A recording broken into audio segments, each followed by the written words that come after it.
Cari amici e amiche di Un Sorriso in Più Family, buongiorno. Sono Simone e sono qui per raccontarvi la rubrica settimanale sportiva con gli eventi della settimana e del weekend appena trascorso. Partiamo subito dalla Coppa Italia. Come avevo preannunciato, questa settimana c'è stata la finale di Coppa Italia tra Juventus e Atalanta. È stata una partita molto bella, molto combattuta, due squadre che volevano assolutamente vincere il trofeo della Coppa Italia e ha avuto la meglio la Juventus. Nonostante la partita sia iniziata molto meglio per l'Atalanta, che è partita benissimo, ha creato moltissime occasioni, non riuscendo però a trovare il gol del vantaggio. C'è riuscita la Juventus che nonostante si stesse più difendendo, ha avuto l'occasione in contropiede per segnare il gol del vantaggio. Dopodiché l'Atalanta a fine primo tempo è riuscita a pareggiare la partita con il suo uomo più in forma, Malinowski, e quindi il primo tempo è terminato con il punteggio di 1-1. Nel secondo tempo si è vista un'altra Juventus, la vera Juventus, il suo DNA, la squadra che tutti volevano vedere quest'anno, molto aggressiva, pressava su ogni pallone e creava occasioni, e verso il finale di partita è riuscito a trovare il 2-1 grazie a un bel gol di Federico Chiesa. Quindi la Juventus, dopo essersi già aggiudicata a inizio anno la Supercoppa italiana, ha portato a casa anche la Coppa Italia. Da questa foto si possono vedere i festeggiamenti della Juventus per la vittoria della Coppa, ed è stata anche l'ultima partita di un grandissimo giocatore, Gianluigi Buffon, che ha già deciso che l'anno prossimo purtroppo lascerà la Juventus. Invece il campionato di Serie A c'è stata una battaglia fino all'ultimo per la conquista della qualificazione alla Champions League. Infatti all'ultima giornata Napoli, Juventus e Milan si giocavano la qualificazione e sono riuscito a ottenerla Juventus e Milan, nonostante Milan e Napoli inizialmente fossero favorite perché si trovavano sopra in classifica rispetto alla Juventus.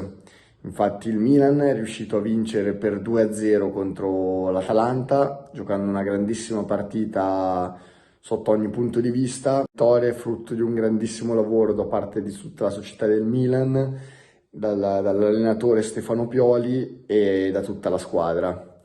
I due gol sono stati realizzati da Frank Kessie, uomo sempre più importante all'interno della squadra.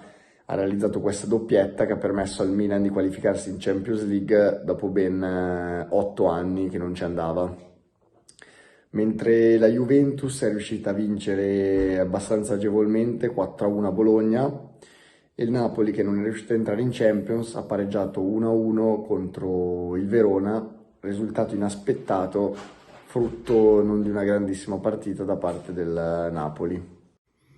Come si può vedere dalla classifica, il Milan dopo la vittoria con l'Atalanta si ritrova secondo in classifica e quindi conclude il campionato in seconda posizione. L'Atalanta, che era già qualificata in Champions, si ritrova terza a 78 punti. La Juventus, grazie alla vittoria, è salita a quota 78 punti, mentre il Napoli col suo passo falso si è fermato a quota 77.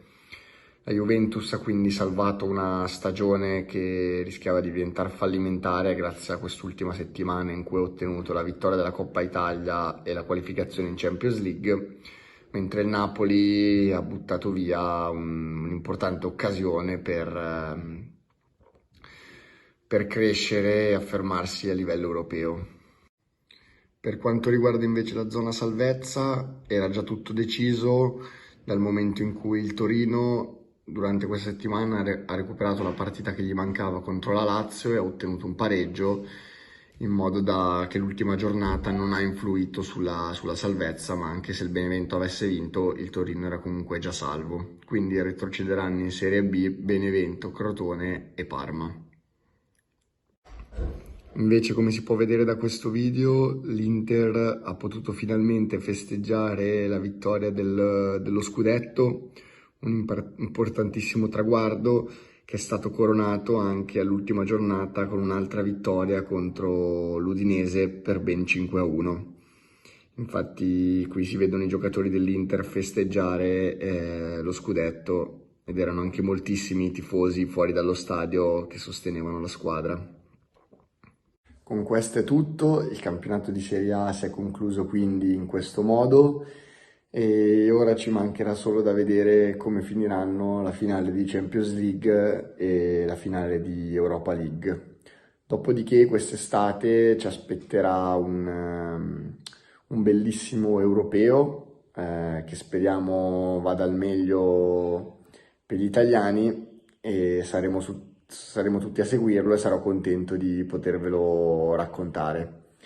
Quindi ci ritroveremo proprio in occasione degli europei per commentarvi le partite come andranno.